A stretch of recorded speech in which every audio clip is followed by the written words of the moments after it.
پیارے بچوں، السلام علیکم ورحمۃ اللہ وبرکاتہ۔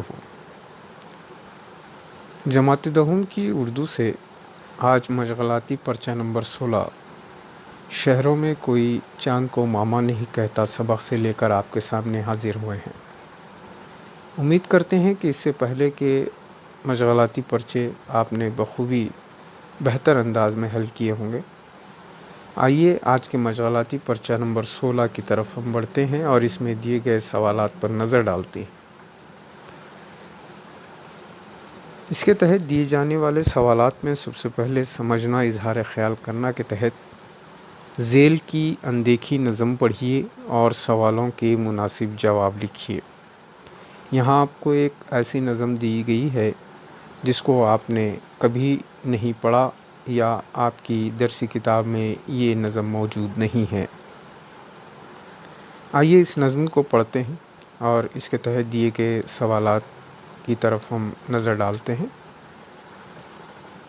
جھٹ پٹے وقت گھر سے ایک مٹی کا دیا، ایک بڑھیا نے سرے راہ لا کے روشن کر دیا، تاکہ راہگیر اور پردیسی ٹھوکر نہ کھائیں، راہ سے آسان گزر جائے ہر ایک چھوٹا بڑا۔ یہ دیا بہتر ہے ان جھاڑوں سے اور فانوس سے، روشنی محلوں کے اندر ہے جن کی صدا۔ گر نکل کر ایک ذرا محلوں کے باہر دیکھیے، ہے اندھیرا گھپ در و دیوار پر چھایا ہوا۔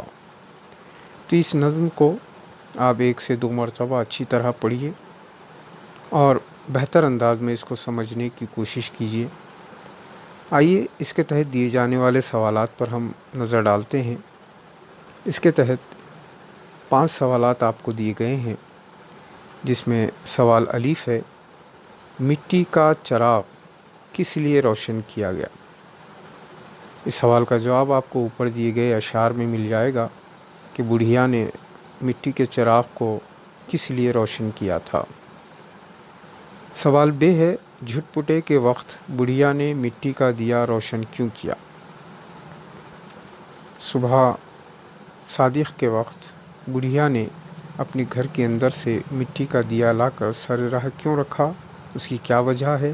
آپ اوپر کے اشعار کو آپ پڑھیں گے تو بآسانی اس چیز کو سمجھ جائیں گے۔ سمجھنے کے بعد اس سوال کا آپ جواب لکھیے۔ جیم، ان اشعار کا مرکزی خیال کیا ہے؟ شاعر اوپر دیے گئے اشعار میں دراصل کیا بات بتانا چاہتا ہے، اس کا مرکزی خیال کیا ہے، مدعا اور ان اشعار کا موضوع کیا ہے، دراصل اس کے جواب کے طور پر آپ کو لکھنا ہے۔ سوال نمبر 4 ہے، اس نظم میں راہگیر ایک مرکب لفظ ہے، اس طرح کے 2 مرکب الفاظ لکھیے۔ سوال اس طرح ہے کہ راہ اور گیر یہ 2 الفاظ کا مرکب یہ بن گیا ہے، تو جس طرح یہ راہگیر ایک مرکب لفظ بنا ہے 2 الفاظ کے ملنے سے، اس کو نظر میں رکھتے ہوئے آپ اپنے طور پر 2 مرکب الفاظ کو لکھیے۔ آخری سوال ہے آج کل مٹی کا دیا کب جلایا جاتا ہے؟ موجودہ دور میں جب کہ الیکٹریسٹی اور کرنٹ ہر جگہ عام ہو گیا ہے، مٹی کے دیے کا تصور خال خال ہے۔ سوال یہ پوچھا جا رہا ہے کہ کن موقعوں پر اور کب آج کل مٹی کے دیے کو جلایا جاتا ہے۔ آئیے آگے بڑھتے ہیں۔ سیکشن نمبر 2 میں خود لکھنا کے تحت سوال دیا گیا ہے، ذیل کی عبارت کو پڑھیے اور صحیح یا غلط کی نشاندہی کیجیے۔ تو یہاں ایک آپ کو پیراگراف دیا گیا ہے اور آپ کو اس پیراگراف کو پڑھنا ہے اور اس کے تحت دیے جانے والے 5 بیانات میں سے جو بیان صحیح ہے اس کے آگے دی گئی قوس میں صحیح کا نشان، اور جو بیان غلط ہے اس کے آگے غلط کا نشان آپ کو لگانا ہے۔ تو پہلے ہم عبارت کو پڑھتے ہیں۔ پولیتھین کی تھیلیوں کی کثرت سے زمین کی حدت میں بے تحاشا اضافہ ہو رہا ہے، جس سے ماحولیاتی نظام کا توازن بگڑ رہا ہے۔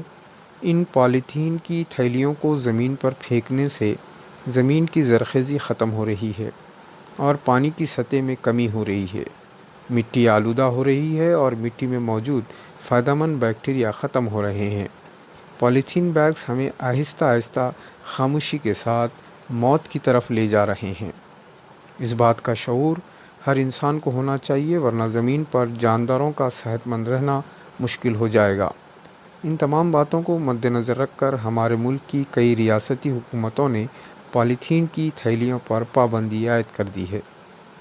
تو پیارے بچوں، یہ جو پیراگراف یا عبارت دی گئی ہے، دراصل پالیتھین کے استعمال کی وجہ سے ہونے والے نقصانات کو اس پیراگراف کے اندر بتایا گیا ہے۔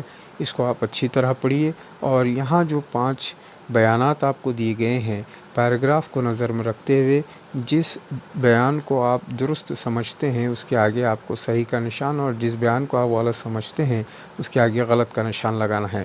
پہلا بیان ہے کہ پالیتھین کی وجہ سے زیر زمین پانی کی سطح میں اضافہ ہو رہا ہے۔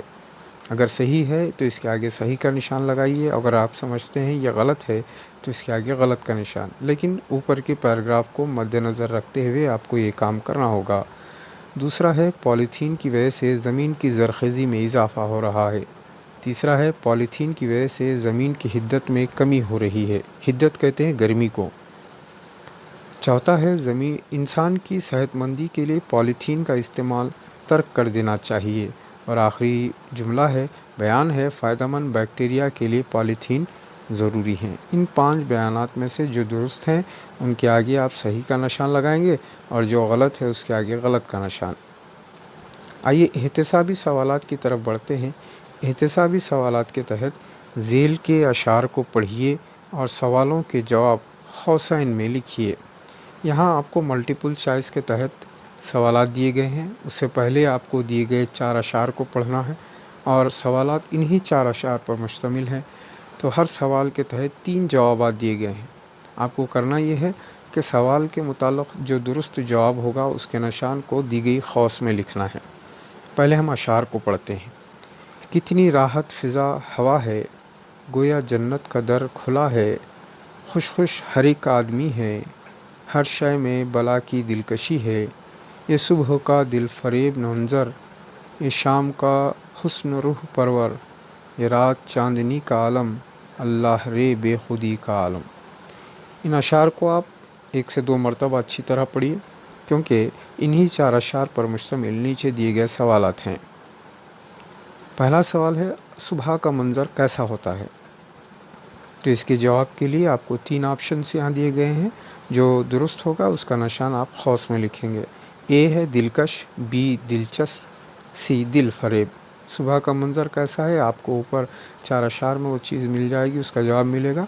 آپ ان 3 جوابات میں سے جو صحیح ہے وہ آپ اس کے نشان کو قوسین میں لکھیں گے۔ بے ہے، ان میں کس کا حسن روح پرور ہے؟ جوابات ہیں، اے رات کا، بی دن کا، سی صبح کا۔ تو جو صحیح ہے اس کا نشان آپ قوس میں لکھیے۔ جیم ہے، ہر ایک شے پر اس کا اثر ہو رہا ہے۔ تو اب اثر کس کا ہو رہا ہے اس کے لیے یہاں 3 جوابات ہیں، اے پھولوں کا، بی بہار کا، سی چاندنی کا۔ جس کا اثر ہو رہا ہے اوپر دیے گئے 4 مصروں کے اعتبار سے اس کے نشان کو اے ہو تو اے لکھیے، بی ہو تو بی لکھیے، سی ہو تو سی لکھیے بریکٹ میں۔ اور آخری ہے، اس نظم کا عنوان ہونا چاہیے۔ کیا ہونا چاہیے؟ اس کے لیے 3 آپشنز یہاں پر آپ کے پاس موجود ہیں، صبح کا منظر، بی صبح کی آمد، اور سی چاندنی رات۔ جو آپ مناسب سمجھتے ہیں ان 4 مصروں کو پڑھنے کے بعد آپ کو کیا لگتا ہے کہ اس کا عنوان کیا ہونا چاہیے؟ ان تینوں جوابات میں سے جو صحیح ہے اس کے نشان کو آپ دی گئی قوس میں لکھیے۔ امید کرتے ہیں کہ یہ ورک شیٹ نمبر 16 آپ کے لیے آسان ہو گئی ہوگی۔ مزید آسانی کے لیے آپ اپنے والدین، اپنے بڑے بھائی بہنوں کا سہارا لے کر یا مدد لے کر اس ورک شیٹ کو بہتر انداز میں حل کیجیے۔